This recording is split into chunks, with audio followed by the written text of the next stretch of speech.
Hi, welcome to JWR Academy. You can see the answer shocked you. So, how answer shocked you? You can see here 2 parenthesis 3 multiply 2 parenthesis close minus 3 parenthesis open 2 multiply 2 parenthesis close. So, when we see this question large value, so you can see the answer is not 0. So this example answer is 0. How? When we solve 3 multiply 2 is 6.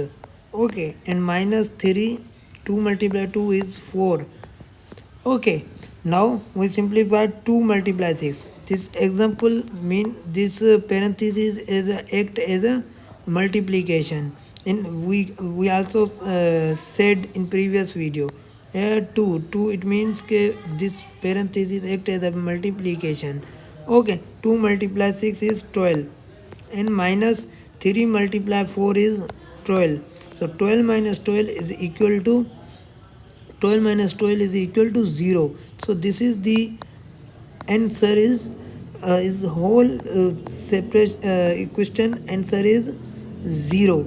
If you like this video, please subscribe our YouTube channel and press the bell icon for next interesting video.